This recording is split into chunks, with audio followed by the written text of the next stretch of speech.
ओम शांति।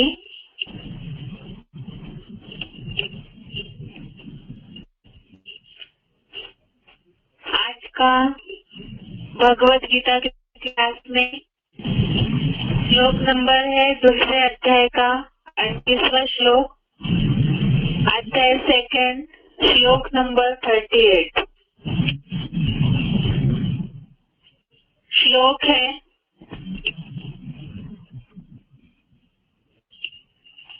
दूसरे अध्याय का 38वां श्लोक।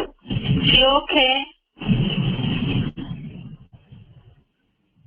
सुख दुखे समे कृत्वा लाभा लाभो जया जयो ततो युद्धाय युज्यस्व नैवं पापम वाप्स्यसि। श्लोक दोबारा। सुख दुखे समे कृत्वा लाभा लाभो जया जयो ततो युद्धाय युज्यस्व नैवं पापम वाप्स्यसि।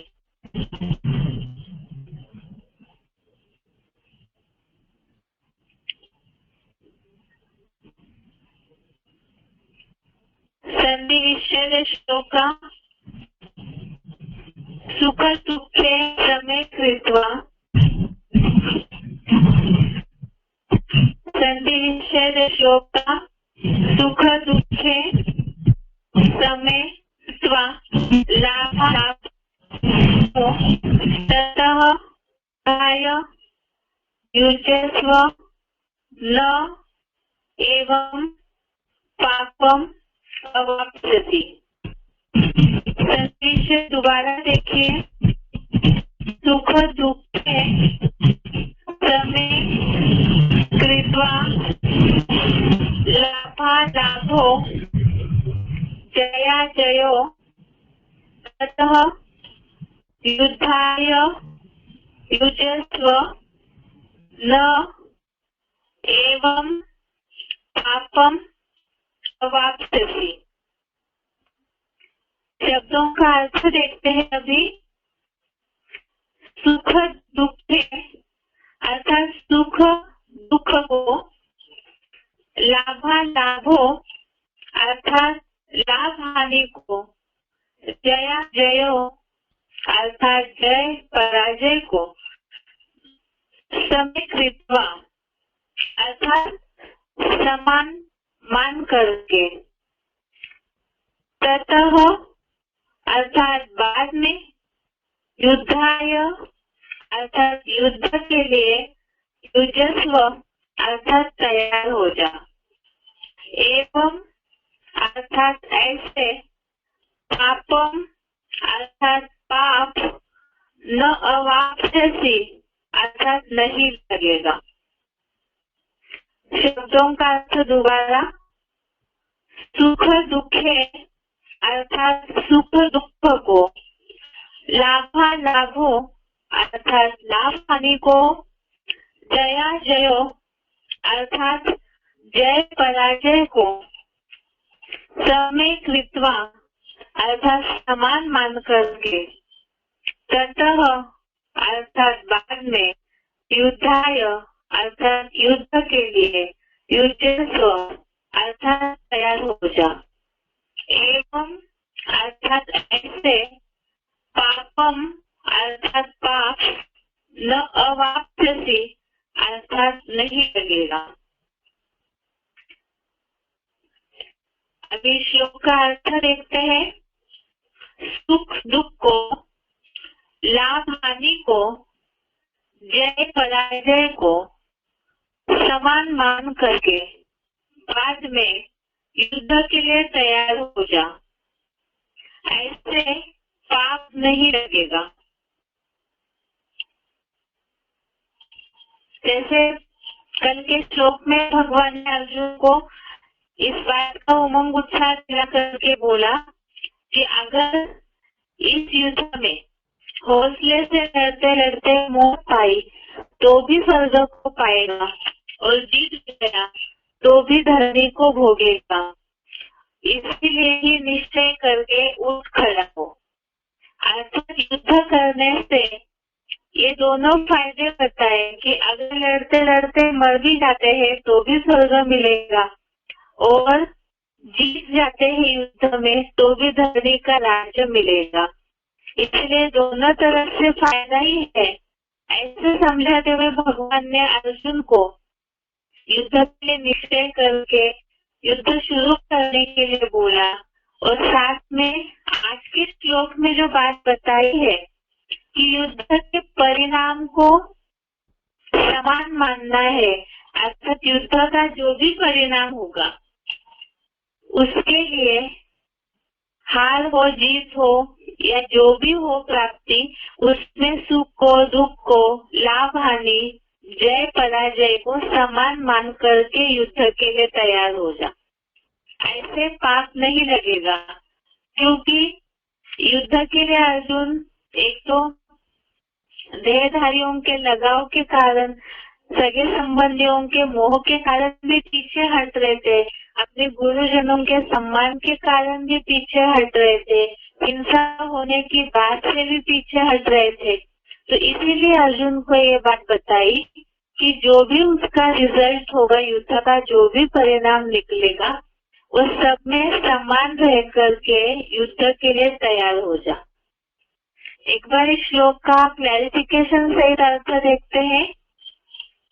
सुख दुख को, लाभ हानि को और जय पराजय रूप इन सभी सांसारिक द्वंद्वों को समान मान करके स्वयं स्थिर हो, बाद में धर्म युद्ध के लिए तैयार हो जा।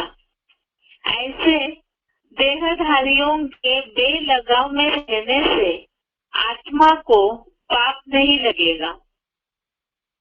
अर्थ दोबारा देखिए, सुख दुख को, लाभ हानि को और जय पराजय रूप इन सभी सांसारिक द्वंद्वों को समान मान करके स्वयं स्थिर हो, बाद में धर्म युद्ध के लिए तैयार हो जा। ऐसे देहधारियों के बेलगाव में रहने से आत्मा को पाप नहीं लगेगा।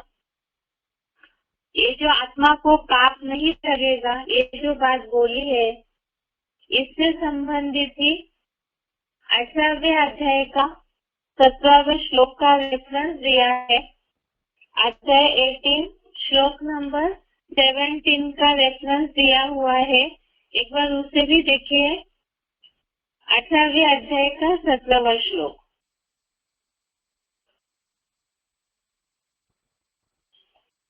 इस श्लोक में बात बोली है।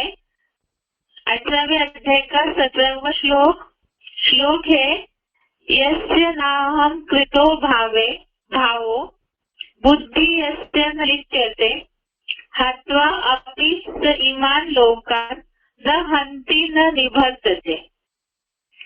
इसमें ये बात बताई हुई है, जो खास इस नीचे मूल्य पॉइंट लिखा है, बाप शिव तो विनाश उस शंकर से कराते हैं जिस पर कोई पाप न लगे। अर्थात इसके भावार्थ में ये बात बोली हुई है कि जिसमें अहंकार भाव नहीं है, जिसकी बुद्धि प्रभु के सिवाय संसार में कहीं भी लिप्त नहीं होती है, और वह देहासक्त नास्तिक लोगों को कल्पांतकालीन महाविनाश में मारकर भी नहीं मारता और न बंधायमान होता है। अर्थात यहाँ जो शंकर की स्टेज है, एक शिव बाबा दूसरा न कोई, उसमें बुद्धि लगी हुई है और कोई भी देहधारियों में अटैचमेंट नहीं है। इसीलिए ही वो जो महाविनाश का कार्य शंकर के द्वारा होता है, उसके बावजूद भी उनको पाप नहीं लगता है। तो इसीलिए उसी श्लोक के रेफरेंस में यहाँ ये बात अर्जुन को समझाई है कि युद्ध के परिणाम के लिए नहीं सोचना है, दोनों में समान रह करके। खास यहाँ ये बात बताई कि ऐसे देहधारियों के बेलगाव में रहने से आत्मा को पाप नहीं लगेगा, और साथ में युद्ध के परिणाम में संसार संसार में अस्थिरता क्यों आती है? अस्थिरता तब आती है जब ये जो 3 शब्द यहाँ बताए हुए हैं, सुख दुख को, लाभ हानि को, जय पराजय को, अर्थात मनुष्यों की एक मानसिकता होती है कि हर बात का रिजल्ट या प्राप्ति की अपेक्षा रखते हैं, और जब वो नहीं होता है तो मन में अस्थिरता आ जाती है। इसीलिए ही यहाँ ये बात खास बताई कि युद्ध का जो भी परिणाम होगा उसमें सुख दुख, लाभ हानि, जय पराजय रूप इन सभी सांसारिक द्वंद्वों, अर्थात ये जो 2 प्रकार की बातें निर्माण होने के कारण अस्थिरता आती है, 2 बातों के कारण, तो परिणाम की अपेक्षा रखते हैं और उसके कारण ही अस्थिरता होती है। तो यही बताया कि इन सभी सांसारिक द्वंद्वों को समान मान करके स्वयं स्थिर हो, बाद में धर्म युद्ध के लिए तैयार हो जा। अर्थात ये सारी बातों की अपेक्षा नहीं रखना है, दोनों भी, चाहे सुख मिले या दुख मिले, लाभ हो चाहे हानि हो, जय हो या पराजय हो, दोनों में समान रह करके अपने मन को स्थिर रख करके बाद में धर्म युद्ध के लिए तैयार हो जा। और साथ ही में जो मोह है देह के संबंधियों के प्रति, गुरुजनों के प्रति, तो उसमें भी बताया कि बेलगाव रहने से आत्मा को पाप नहीं लगेगा।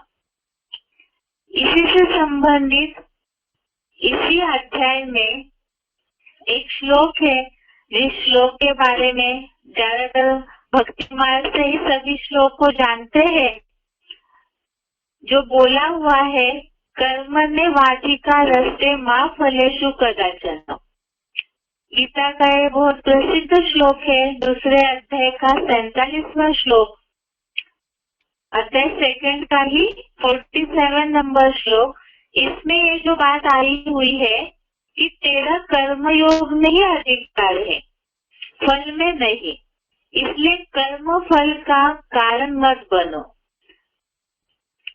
इसका मतलब यही बात कि सुख दुख, मान अपमान, लाभ हानि, जय पराजय, अर्थात जो भी बातें हैं उन सब में समान रहना है, कर्म करना है, लेकिन उसके फल की अपेक्षा नहीं रखनी है। इसी के लिए ही इसके पहले भी हमने 2 अध्याय में एक श्लोक और देखा है, मात्र स्पर्शास्तु कौन्तेय शीतोष्ण सुख दुख रहा। इसमें भी ये बात आई कि सर्दी गर्मी अर्थात जो भी विषय है इस सब में भी समान रहना है। ऐसे ही और एक बात इसी अध्याय में आई हुई है, समत्वम योग उच्यते, अर्थात सारी बातों में समान रहना ही वास्तव में योग है। दूसरे अध्याय का ही 48वां श्लोक, इसमें भी यही, इसी से समानांतर का ये श्लोक है।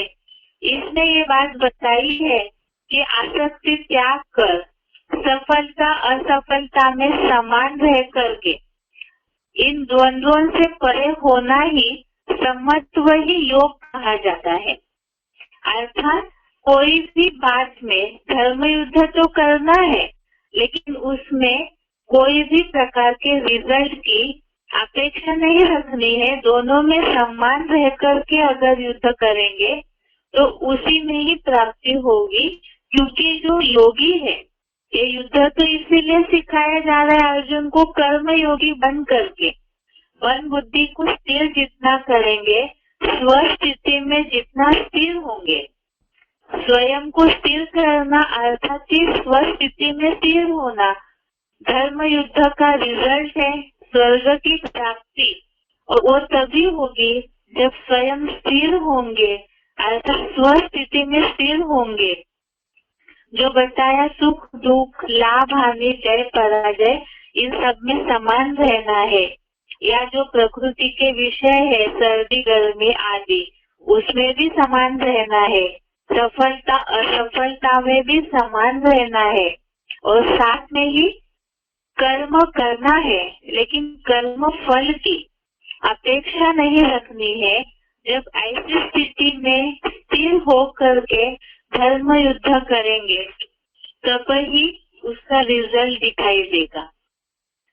इसी के लिए बताया, साथ में ही ये सब बातें तब आती है जब देहभान है और देहधारियों से अटैचमेंट है, या तो जो देह के संबंधी देह के पदार्थ, इनमें से कोई भी बात में बुद्धियोग लगा हुआ है तो ही ये सारी बातों में अस्थिरता होगी। इसीलिए बताया, देहधारियों के बेलगाव में रहने से आत्मा को पाप नहीं लगेगा। तो ये तो जो अव्वल नंबर अर्जुन है उनके लिए भी बताया, और साथ में हम जैसे गीता के अध्याय के श्लोकों, जो हीरो पाठधारी है अर्जुन, जो ही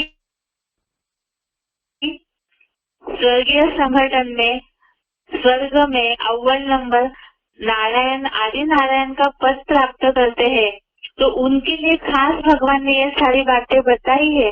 साथ में ही जो नंबरवार पुरुषार्थी है तो उनके लिए भी यही बात है। जैसे ये जो धर्म युद्ध है, इसमें शिव बाबा ने समझाया है कि ये माया का भी युद्ध है। इस मायावी युद्ध में जब पुरुषार्थी जीवन में पुरुषार्थ करते हैं तो अस्थिरता तब आती है जब हम रिजल्ट की अपेक्षा रखते हैं। जैसे मायावी युद्ध तो हम कर रहे हैं, पुरुषार्थ तो कर रहे हैं, इस पुरुषार्थ में सेवा करते हैं तो तुरंत अपेक्षा रहती है कि हमें रिजल्ट मिले, चाहे वो वाचा सेवा करे चाहे कर्मणा सेवा करे, कोई भी प्रकार की हम सेवा करते हैं पुरुषार्थी, तो रिजल्ट की अपेक्षा होती है तुरंत ही। और जहाँ रिजल्ट की अपेक्षा है वो तुरंत नहीं मिलता है तो फिर अवस्था डाउन हो जाती है और युद्ध से पीछे हटने की इच्छा होती है। या तो अनिश्चय बुद्धि बनने लगते हैं धीरे धीरे, या तो फिर पुरुषार्थी जीवन में जैसे तीव्रता से पुरुषार्थ करना चाहिए वो नहीं कर पाते हैं। इसीलिए ही ये बात वास्तव में यहाँ श्लोक के हिसाब से धर्म युद्ध, बार बार धर्म युद्ध की बात बोली जा रही है, लेकिन मूल्यों के आधार से शिव बाबा जो मूल्यों में बता रहे हैं उस आधार से मायावी युद्ध है। पुरुषार्थी जीवन में हर प्रकार का संघर्ष है और इसमें हर पुरुषार्थ के समय में रिजल्ट की अपेक्षा रखते हैं तो ही बुद्धि में अस्थिरता आती है।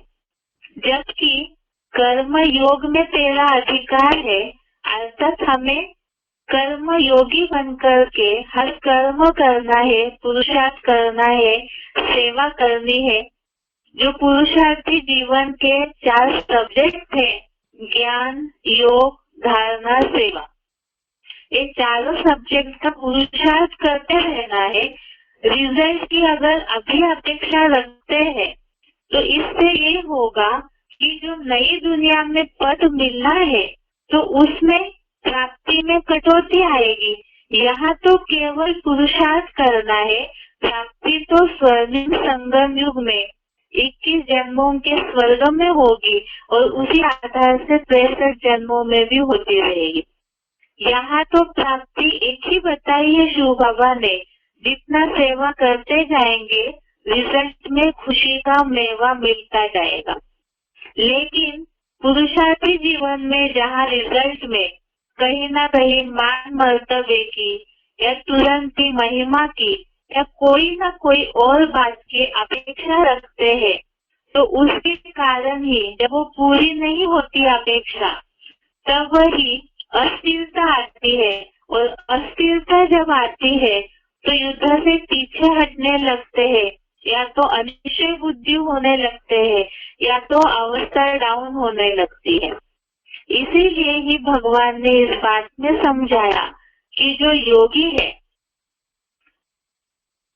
मन बुद्धि का जो कांटा है वो पूरी तरह से एक छुआ व दूसरा न कोई इसी में स्थिर हो जाता है।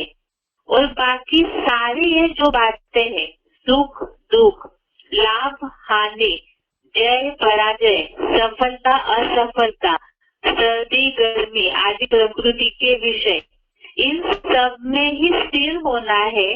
जब ऐसी स्थिरता आ जाएगी और फिर धर्म युद्ध करते रहेंगे तो उसी में ही रिजल्ट है जो बताया, खुशी मिलती जाएगी और आगे बढ़ते जाएंगे।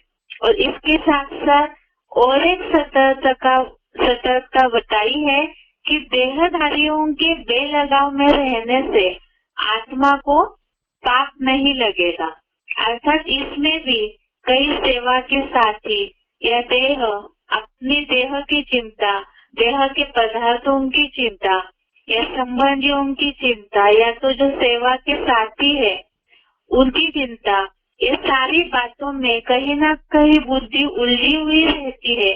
तब भी धर्म युद्ध या ये जो मायावी युद्ध है, जिस तरह से हौसले से लड़ना चाहिए तो वैसे लड़ नहीं पाते हैं। कहीं ना कहीं बुद्धि की खिंचावट रहेगी। तो जिस तरह से शूरवीर बनने से युद्ध लड़ना चाहिए वो नहीं लड़ पाएंगे।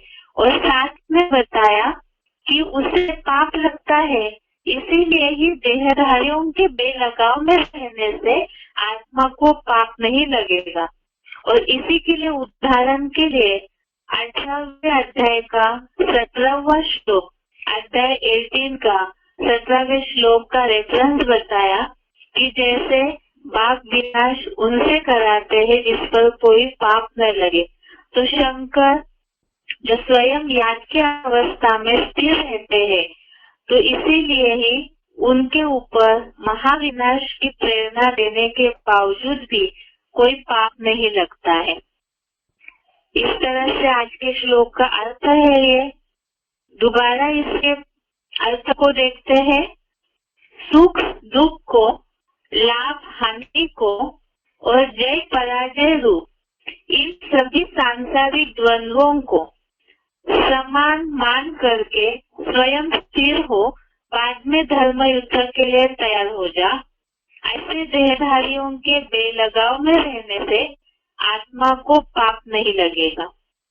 एक बार इस श्लोक का उच्चारण सहित अर्थ सुनते हैं।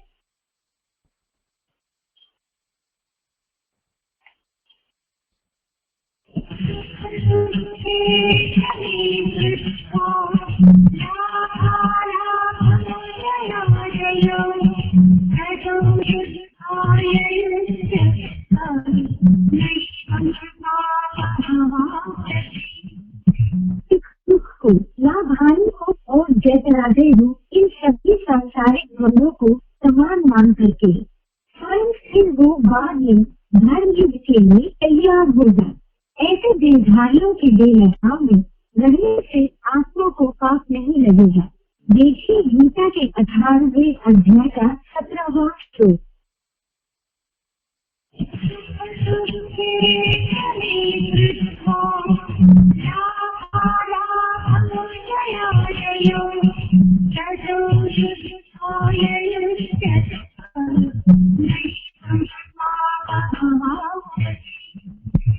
सुख को, लाभ हानि को और जय पराजय रूप इन सभी सांसारिक द्वंद्वों को समान मान करके स्वयं स्थिर हो, बाद में धर्म युद्ध के लिए तैयार हो जाए। ऐसे देहधारियों के बेलगाव में रहने से आत्मा को पाप नहीं लगेगा। देखिए गीता के 18वें अध्याय का 17वां श्लोक। संडे के लिए, रविवार की टेस्ट के लिए श्लोक है दूसरे अध्याय का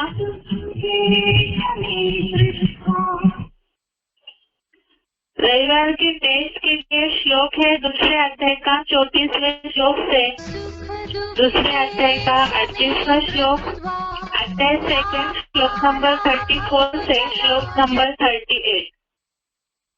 34 नंबर का श्लोक रिवीजन के लिए देखिए।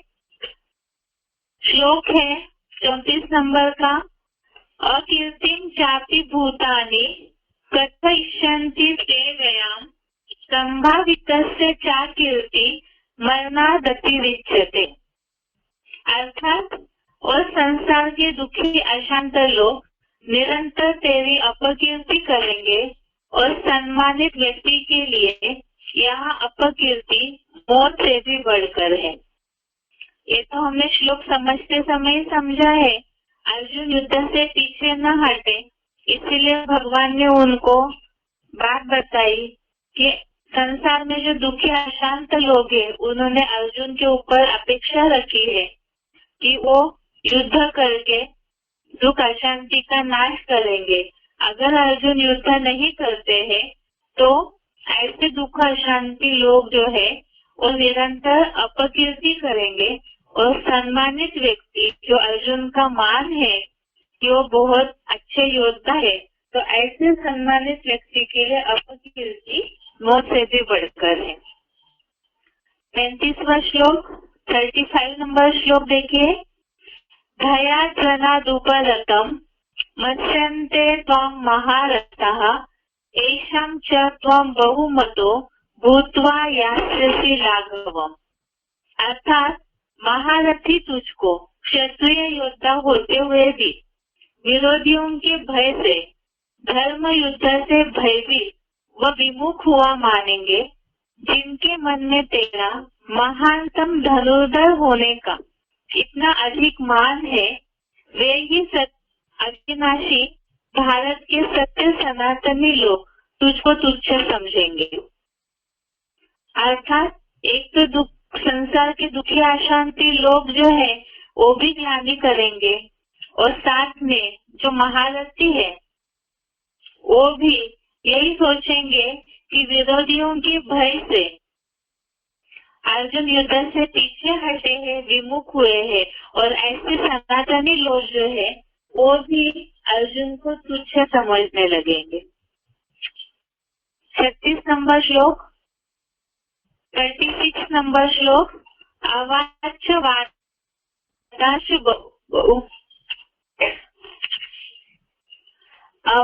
वादांश बहून् वदिष्यन्ति तवाहितः निंदन तत्व सामर्थ्यम ततो दुःखतरम नुकिम।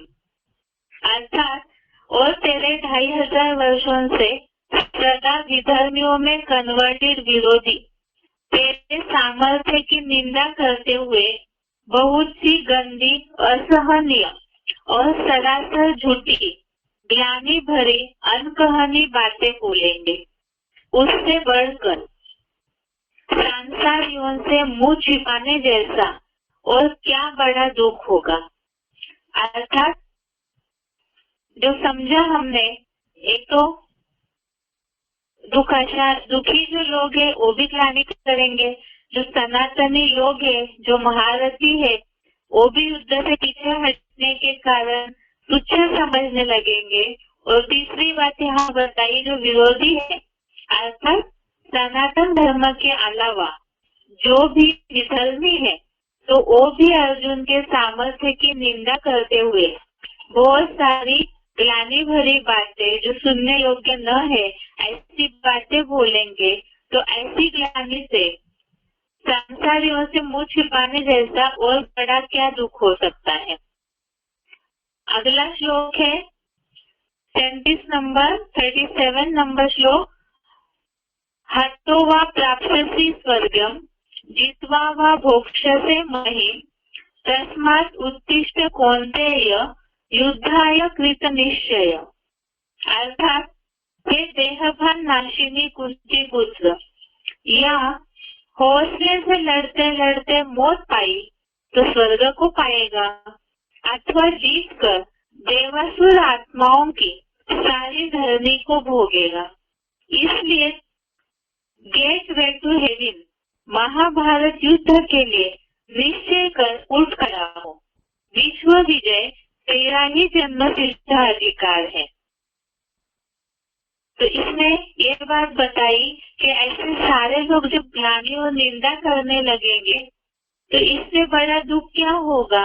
इसीलिए ही भगवान ने अर्जुन को उमंग उत्साह दिलाया कि अगर लड़ते लड़ते मौत पाई तो भी स्वर्ग ही मिलेगा और जीत कर भी स्वर्ग धरनी का राज्य ही भोगेगा। इसीलिए गेट वे टू हेवन अर्थात स्वर्ग के गेट खोलने के लिए ही जो महाभारत युद्ध है, उस युद्ध के लिए, उस धर्म युद्ध के लिए निश्चय करके उठ खड़ा हो। जो कल हमने समझा था, निश्चय बुद्धि विजयंती, आगे लिखा हुआ है विश्व विजय तेरा ही जन्म सिद्ध अधिकार है। तो इसलिए निश्चय करके युद्ध के लिए उठ खड़ा हो, क्योंकि युद्ध करने में ही प्राप्ति है, क्षत्रियों के लिए कल्याण है। और आज का श्लोक है 38वां, सुख दुखे समे कृत्वा लाभा लाभो जया जयो ततो युद्धाय युजस्व नैवं पापम अवाप्स्यसि। अर्थात सुख दुख को, लाभ हानि को, जय पराजय रूप इन सभी सांसारिक द्वंद्वों को समान मान करके स्वयं स्थिर हो, बाद में धर्म युद्ध के लिए तैयार हो जा। ऐसे देहधारियों के बेलगाव में रहने से आत्मा को पाप नहीं लगेगा। इसका तो अभी भी क्लैरिफिकेशन समझा है। आगे बेसिक कोर्स देखते हैं।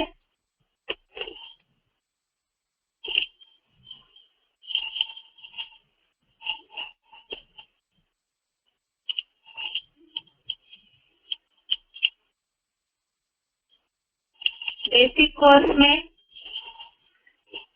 शॉर्ट में रिवीजन करके आज का जो टॉपिक है उसको भी देखेंगे। जो बताया था कि कोई भी नए जिज्ञासु आते हैं तो उन जिज्ञासुओं को पहले आत्मा का शॉर्ट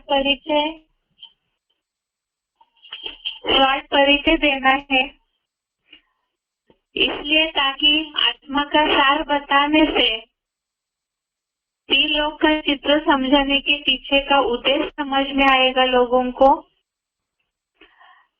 जैसे आत्मा ज्योति बिंदु है, भ्रुकुटी के बीच में रहती है, देह अलग है, शरीर अलग है और आत्मा पुनर्जन्म लेते रहती है, दूसरे शरीर धारण करते रहती है और जन्म मरण के चक्र में आते आते देह में आसक्त होने के कारण, प्रकृति के तत्वों में आसक्त होने के कारण अपने मूल रूप को भूल गए, अपने को विनाशी देह समझने लगे। पर धर्म में, देह के धर्म में अटकने के कारण ही 5 विकार निर्माण हुए और उसी से ही पति तो दुखी बन गए और इसीलिए ही दुखी बन गए, पतित हो गए, नीचे गिर गई है आत्मा की शक्ति। इसीलिए भगवान का ज्ञान और भगवान की याद की खुराक के द्वारा आत्मा रूपी बैटरी को चार्ज करना जरूरी है। यहाँ तक आत्मा के पार्ट का परिचय समझाया, सार समझाया। अब जिज्ञासुओं को 3 लोग के चित्र को शुरू करने के पहले कुछ प्रश्न पूछना जरूरी है, ताकि उनके मन में जिज्ञासा निर्माण हो या तो इंटरेस्ट निर्माण हो। जिसके लिए बताया कि प्रश्न ऐसे है जैसे कि आत्मा कहाँ से आई है, कहाँ जाएगी, क्या इसी जन्म मरण के चक्र में रहेगी, या तो फिर अगर वो दूसरी लोक में जाती है तो कहाँ जाती है। अगर हमेशा ही आत्मा अशांत रहेगी तो थक जाएगी, इसलिए शांति के लिए उसे कहाँ जाना है। हम पावन बनकर के इसी कलयुगी दुनिया में रहेंगे या तो और कहीं जाएंगे। और साथ में काल चक्र में हमारे कितने जन्म होते हैं, ये कौन सा जन्म चल रहा है, क्या आत्मा इस चक्र से मुक्त हो सकती है, मोक्ष संभव है या नहीं है।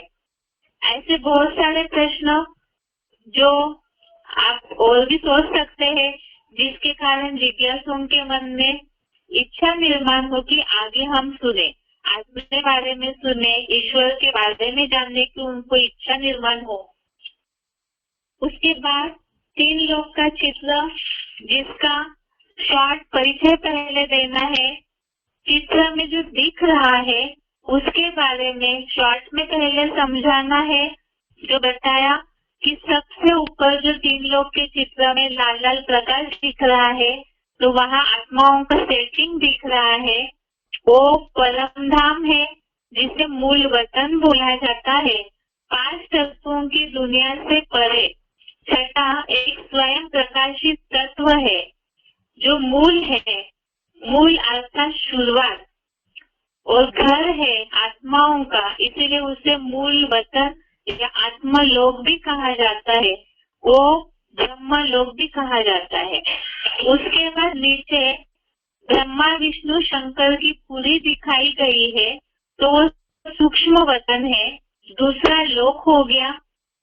और उसके नीचे साकार वतन, स्थूल वतन, जहाँ सूरज चांद सितारे 5 तत्वों की दुनिया दिखाई देती है, तो वो हो गया स्थूल वतन, साकार वतन। तो इस तरह से ये 3 लोक का चित्र, इसका संक्षिप्त परिचय हो गया। स्थूल वतन, सूक्ष्म वतन और मूल वतन अर्थात परम धाम। अब फिर शुरू करते हैं मूल वतन के बारे में कि ये जो परम धाम जहाँ आत्माओं का सेटिंग दिख रहा है, तो ये क्या चीज है?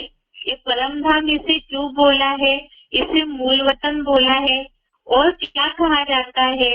दुनिया वाले इसे जानते हैं या नहीं जानते हैं, इसके बारे में परिचय देना है।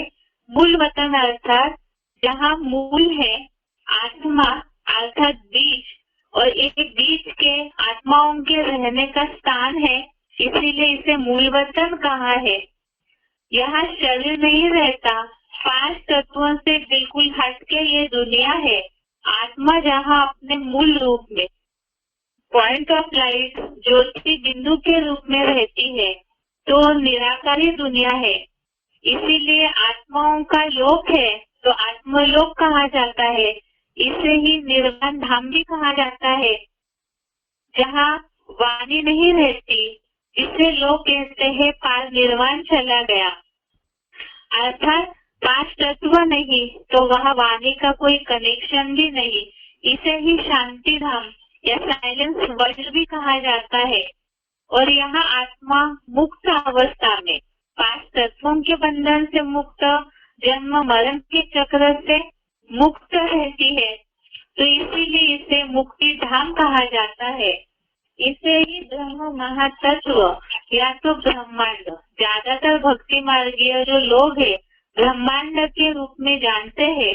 ब्रह्मांड अर्थात जहाँ आत्माएं अंडे मिसल रहती है। अंडे मिसल अर्थात वास्तव में यह बीज के भाव से अंडे मिसल बोला है। आत्मा बीज है शरीर का, तो उस बीज अर्थात अपने मूल पॉइंट ऑफ लाइट ज्योति बिंदु सूक्ष्म स्टेज में रहती है, इसीलिए इसे ब्रह्मांड भी कहा जाता है। आगे परम धाम के लिए ही जो श्रेष्ठ से श्रेष्ठ धाम है, मूल वतन है, जो परमात्मा का भी घर है। परमात्मा जो सारी आत्माओं के पिता है, उनका घर होने के कारण वो ऊंच से ऊंच श्रेष्ठ से श्रेष्ठ धाम भी है, जिसे परम धाम कहा जाता है। इसे ही अंग्रेज लोग सोल वर्ल्ड अर्थात आत्मलोक के रूप से नाम से जानते हैं। सुप्रीम एबोर्ड अर्थात ऊंच से ऊंच घर अर्थात परम धाम अर्थात इंग्लिश में सुप्रीम एबोर्ड के नाम से जानते हैं। मुस्लिम लोग परम धाम को ही कहते हैं। खुदा अर्श में रहता है, फर्श में अर्थात इस दुनिया में नहीं रहता है। तो इस तरह से और धर्म वाले भी इस परम धाम को अलग नाम से जानते हैं, और गीता में ही इसके लिए समझाया है। 15वें अध्याय का 6वां श्लोक, अध्याय 15 श्लोक नंबर 6, जो श्लोक हमने देखा था, न तद भासयते सूर्यो न शशांको न पावकः यत् गत्वा न निवर्तन्ते तद् धाम परमं मम। अर्थात जहाँ सूर्य चंद्र या अग्नि भाषित नहीं होती है और जहाँ जाकर वापिस नहीं लौटते, वह परम धाम मेरा घर है। जो लिखा है कि योग ऊर्जा निर्मित परम प्रकाशित वह घर है। और इस श्लोक के द्वारा एक बात और साबित होती है कि परमात्मा सर्वव्यापी नहीं है। इसके साथ ही अब यहाँ तक तो हमने देखा कि परम धाम मूल वतन ये आत्माओं का भी घर है और आत्माओं के जो पिता है परमात्मा ईश्वर उनका भी घर है। इसके लिए भक्ति मार्ग वाले भी कहते हैं ऊंचा तेरा नाम, ऊंचा तेरा काम, ऊंचा तेरा धाम। तो ऐसा ऊंच से ऊंच धाम है जहाँ आत्माएं इस भौतिकता के द्वारा नहीं पहुंच सकती है, उसे बुद्धि के द्वारा ही जाना जा सकता है, बुद्धि की गहराई के द्वारा। अब अगला टॉपिक है 3 लोग के चित्र में समझने का। जो आत्माओं लोगों को क्यूरियोसिटी रहती है कि आत्माएं आखिर आती जाती कहाँ से है।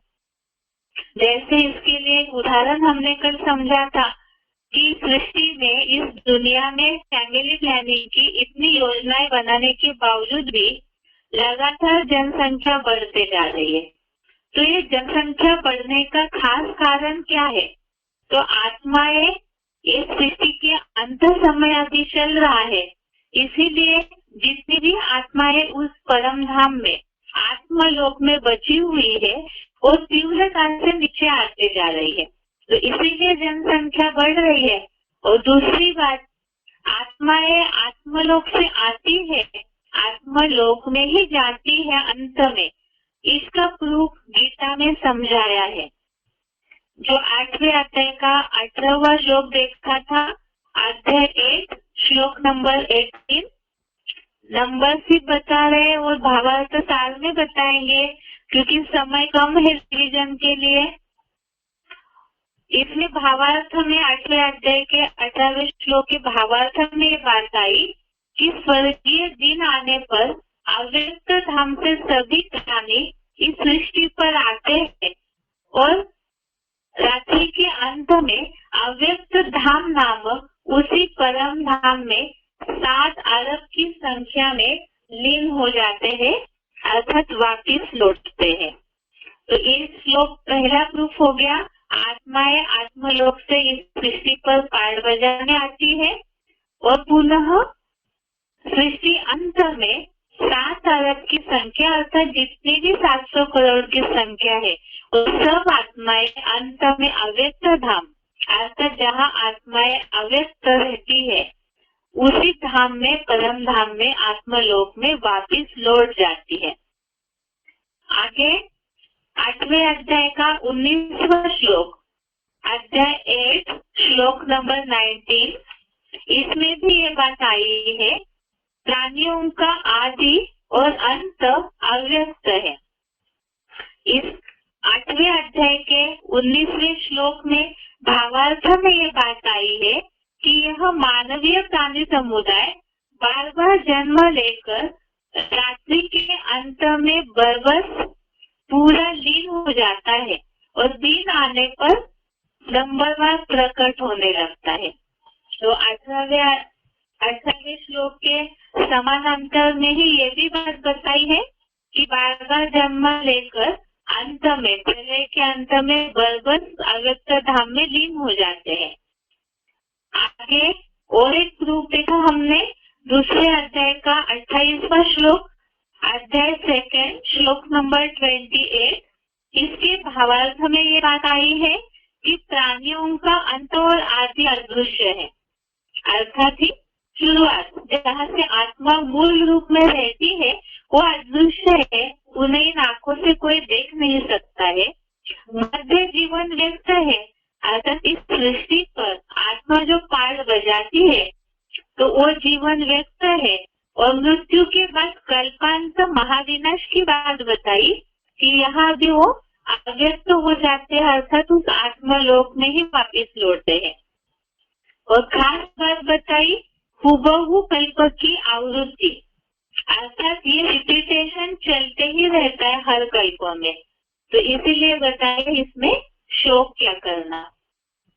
आगे कल हमने समझा था कि आत्माएं तो जन्म मरण के चक्र में आती है तो वापिस आत्माओं का आत्माओं की गति क्या होती है ये हमने समझा। साथ में ही आत्मलोक ही आत्माओं का लोक है। इसके लिए गीता के तीनों श्लोकों के प्रूफ हमने समझे कि आत्माएं उसी परम धाम से आती भी है और प्रलय अंत में, महाविनाश के अंत में वापिस आत्मलोक में ही जाती है। तो आत्माओं की तो ये गति होती है, लेकिन परमात्मा के बारे में क्या? जो परमात्मा परम धाम के निवासी है, क्या वो भी इसी तरह करते हैं? तो नहीं, वो परमात्मा है तो वो जरूर आत्माओं से कुछ अलग होंगे। और उनकी खास खासियत है परमात्मा अजन्मा है। आत्माएं जन्म मरण के चक्र में आती है, परंतु परमात्मा अजन्मा है। इसके लिए कल हमने एक श्लोक देखा है, चौथे अध्याय का 6वां श्लोक, अध्याय 4 श्लोक नंबर 6। इसमें श्लोक पूरा पढ़ेंगे नहीं, भावार्थ भी सारे बताएंगे। श्लोक के भावार्थ में ये बात आई है कि कभी शरीर न होने वाला अजन्मा होते हुए, इसमें बात आई है परमात्मा अजन्मा है। प्रवेश होने योग्य और गर्भ से अजन्मा होते हुए भी प्राणियों का शासन करता होते हुए अपने प्रकृति को अधीन करके आत्मा शक्ति से प्रवेश तुम अनुसार ही जन्म लेता हूँ। इसमें ये बात बताई है कि परमात्मा अजन्मा है, अर्थात तो गर्भ से जन्म नहीं लेते, प्रवेश करके पाठ बजाते हैं। एक प्रूफ हो गया है चौथे अध्याय का 6वां श्लोक, परमात्मा अजन्मा है। दूसरा प्रूफ है परमात्मा अजन्मा है 10वें अध्याय का 3रा श्लोक देखिए, अध्याय 10 श्लोक नंबर 3।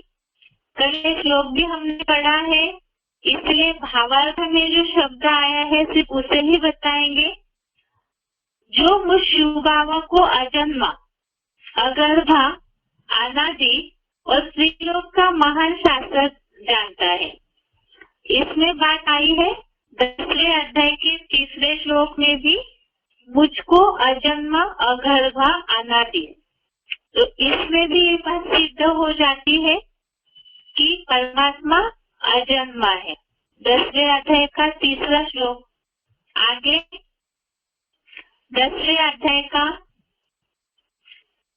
12वां श्लोक, अध्याय 10 श्लोक नंबर 12 श्लोक है। ये कल पढ़ा नहीं था, इसीलिए इस श्लोक को पढ़ रहे हैं। 10वें अध्याय का 12वां श्लोक देखिए, परम ब्रह्म परम धाम पवित्रम परमम भवान पुरुषम शाश्वतम दिव्यम आदि देवम अजम विभुम। अर्थात इसमें भी ये बात आई है, आप शिव बाबा ही परम ब्रह्म है, श्रेष्ठतम धाम परम धाम है, परम पवित्र है, शाश्वत दिव्य पुरुष है, विशेष रूपों में व्यक्त होते हैं, अगर्भ अजन्मा होने से आदि अनादि देव है। अर्थात परमात्मा जिसमें प्रवेश करते हैं उनका परिचय दिया इसमें। जो पहले श्लोक में हमने देखा था, वो प्रवेश तुम अनुसार प्रवेश करके पाठ बजाते हैं। और साथ में यहाँ बात खास आई है नीचे के लाइन में, अगर्भ अजन्मा होने से आदि अनादि देव है। तो 10वें अध्याय के 12वें श्लोक में भी तो परमात्मा अजन्मा है। इसके 3 श्लोक हमने देखे। एक तो चौथे अध्याय का 6वां श्लोक, अध्याय 4 श्लोक नंबर 6, इसमें भी अजन्मा की बात आई है। 10वें अध्याय का 3रा और 12वां श्लोक, अध्याय 10 श्लोक नंबर 3 श्लोक नंबर 12, इसमें भी बात आई है कि परमात्मा अगर्भा अजन्मा अनादि है।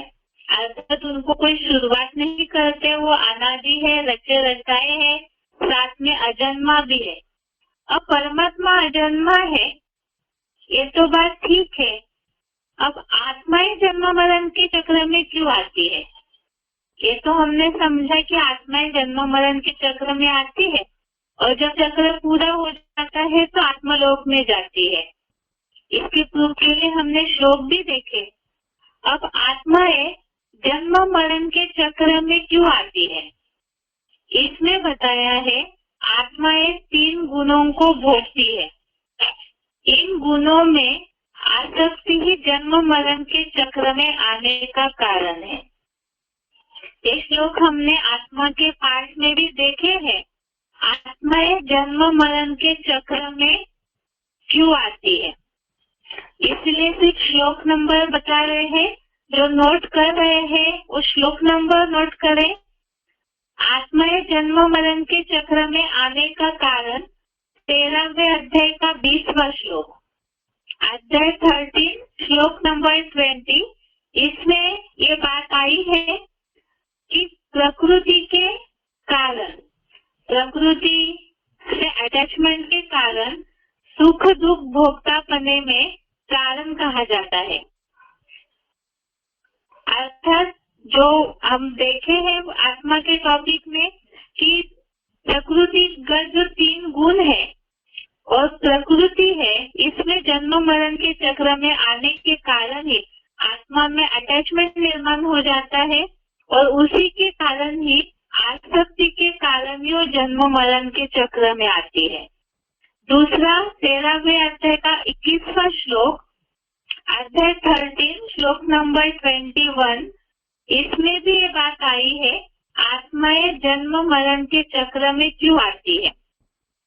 इसके भावार्थ में ये बात आई है चेतन आत्मा देह रूप अपरा प्रकृति में स्थित प्रकृति से पैदा हुए 3 गुणों को भोगता है। गुणों में आसक्ति या लगाव इस आत्मा के सत असत योनियों में जन्म का एकमात्र कारण है। तो इसमें भी ये बात आई आत्माएं जन्म मरण के चक्र में आने का कारण प्रकृति से पैदा हुए 3 गुणों को भोगता है। अर्थात जो सत रज तम 3 गुण है, इसके अटैचमेंट आसक्ति लगाव के कारण आत्मा जन्म मरण के चक्र में आती है। और अगला है परमात्मा जन्म मरण के चक्र से क्यों न्यारा है। परमात्मा जन्म मरण के चक्र से न्यारा होने का कारण, जैसे आत्माएं आसक्ति में आती है 3 गुणों में, प्रकृति के आसक्ति अटैचमेंट लगाव में आ जाती है तो बंध जाती है जन्म मरण के चक्र में आने के कारण। और उसके उल्टा परमात्मा अनासक्त है, सदैव डिटैच रहता है। जैसे सूरज है वो सदैव डिटैच है, तो परमात्मा ज्ञान सूर्य है, वो डिटैच है, इसीलिए कर्मों में नहीं बंधते और कर्मों में न बंधने के कारण परमात्मा जन्म मरण के चक्र से न्यारा है। इसके लिए ही हम श्लोक देखते हैं 9वें अध्याय का 9वां श्लोक, अध्याय 9 श्लोक नंबर 9। ये श्लोक पढ़ा नहीं है इसीलिए आप लोग भी अपनी किताब में देखिए। अध्याय 9वां श्लोक नंबर 9वां श्लोक है न च मां तानि कर्माणि निबद्धन्ति धनंजय उदासीनवत् आसीन असक्तं तेषु कर्मसु। अध्याय 9 श्लोक नंबर 9, इसमें ये बात आई है परमात्मा जन्म मरण के चक्र से न्यारा क्यों है। श्लोक है न च मां तानि कर्माणि निबध्नन्ति धनंजय उदासीनवत् आसीनं असक्तं तेषु कर्मसु। अर्थात वे कर्म मुझको उदासीन समान अभोक्ता रहने वाले को नहीं बांधते, क्योंकि उन कर्मों में अनासक्त हूँ। अर्थात वो जो कर्म है वो अभोक्ता होने के कारण परमात्मा को नहीं बांधते हैं, क्योंकि कर्मों में अनासक्त है, उन्हें कोई अटैचमेंट नहीं होता है कोई कर्मों में, कर्मों के फलों में, इसीलिए ये परमात्मा जन्म मरण के चक्र से न्यारा है। और दूसरा, चौथे अध्याय का 14वां श्लोक देखिए, अध्याय 4 श्लोक नंबर 40। चौथे अध्याय का 14वां श्लोक है, न माम कर्माणि लिम्पन्ति न मे कर्म फले स्पृहा इति माम यः अभिजानाति कर्मभिः न बध्यते। श्लोक दोबारा देखिए, न माम कर्माणि लिम्पन्ति न मे कर्म फले स्पृहा इति माम यः अभिजानाति कर्मभिः न बध्यते। अर्थात न मुझको अच्छे बुरे कर्मों का बंधन है, न मुझे कर्मों के फल में कोई प्रकार की इच्छा है। ऐसे जो भली भांति बंधन करके मुझको जान लेता है, वह कर्मों में नहीं बंधता। तो यहाँ ये बात आई, परमात्मा जन्म मरण के चक्र में न आने का कारण, न मुझको कर्मों का बंधन है, न मुझे कर्म फलों की कोई प्रकार की इच्छा है। अर्थात मनुष्यों को तो कर्म करते हैं, आसक्ति में आते हैं, कर्मों के फल की इच्छा होती है, या तो कर दुख होने पर कर्म त्याग में लगे रहते हैं। लेकिन परमात्मा को ये सबसे कोई बंधन नहीं है, अच्छे बुरे कर्मों का बंधन नहीं, कोई फल की इच्छा नहीं है। तो इसीलिए वो निर्लिप्त है, और निर्लिप्त है इसीलिए अभोक्ता भी है। तो जन्म मरण के चक्र में आने की उनको आवश्यकता नहीं है। और इसका फल, जब परमात्मा जन्म मरण के चक्र में नहीं आएंगे तो उससे क्या फायदा है?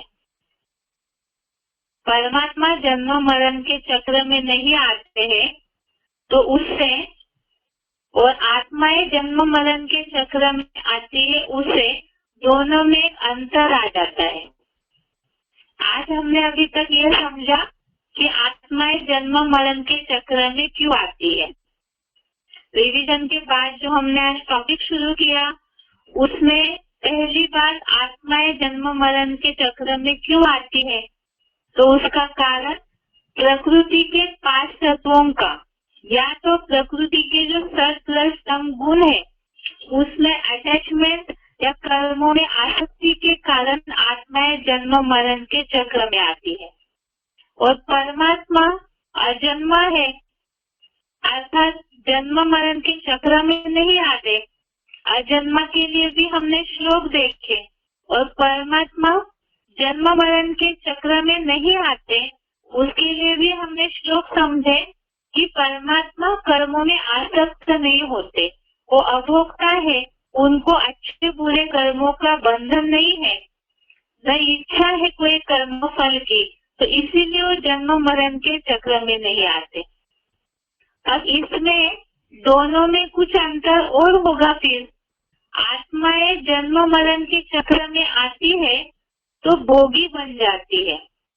भोगी बनने के कारण आत्माओं की शक्ति क्षीण हो जाती है, और परमात्मा अभोक्ता है, इसीलिए जन्म मरण के चक्र में नहीं आते, तो वो अक्षर है, अर्थात उनकी शक्ति क्षीण नहीं होती है।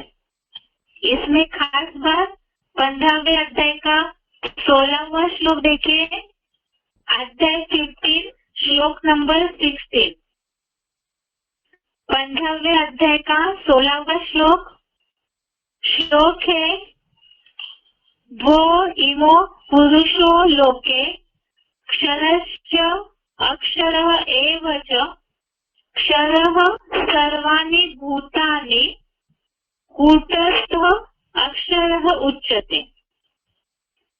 अध्याय 15 श्लोक नंबर 16 देखिए, श्लोक है, भो इमो पुरुषो लोके क्षरस्य अक्षरः एव च क्षरः सर्वाणि भूतानि कूटस्थः अक्षरः उच्यते। अर्थात संसार में ये दो ही प्रकार की आत्माएं हैं, अक्षर और सभी प्राणी विनाशी है। अर्थात एक तो परमात्मा है जो अक्षर है और दूसरा जो प्राणी विनाशी है। तो इस तरह से यह दो बातें बताई है। श्लोक में भी यह दो बातें आई, एक तो क्षर और अक्षर। तो आत्माएं जो है वो क्षरित होते रहती है क्योंकि जन्म मरण के चक्र में आते हैं, और परमात्मा अभोक्ता है इसीलिए वो अक्षर है।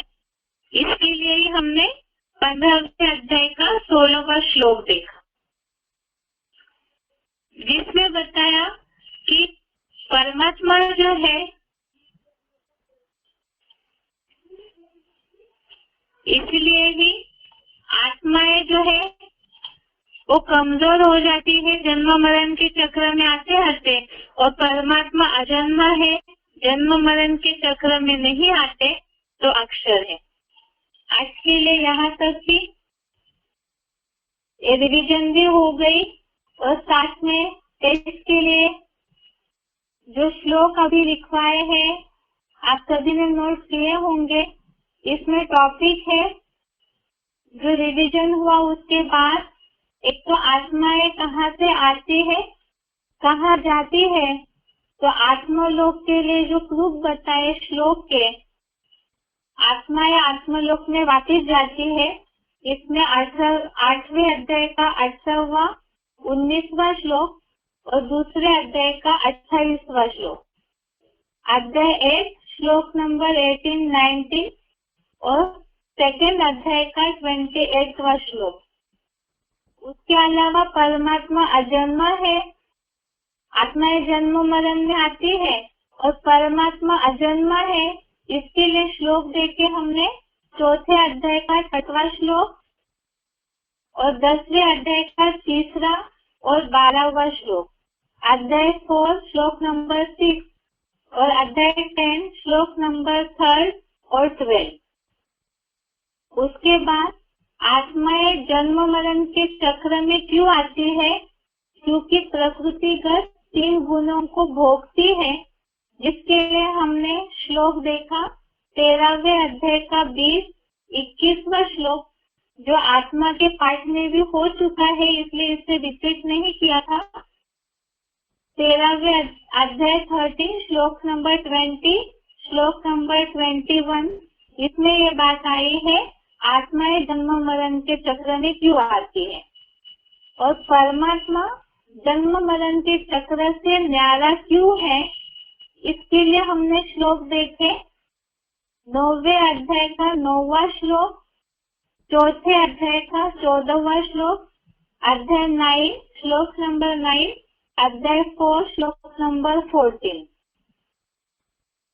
और आत्माएं जन्म मरण के चक्र में आने के कारण क्षरित होती है, और परमात्मा अभोक्ता है, जन्म मरण के चक्र में नहीं आते, सुख दुख के बंधन में नहीं आते, इसलिए अक्षर है। इसके लिए हमने श्लोक देखा 15वें अध्याय का 16वां श्लोक, अध्याय 16 श्लोक नंबर 16। आज के लिए यहाँ तक ही। ओम शांति।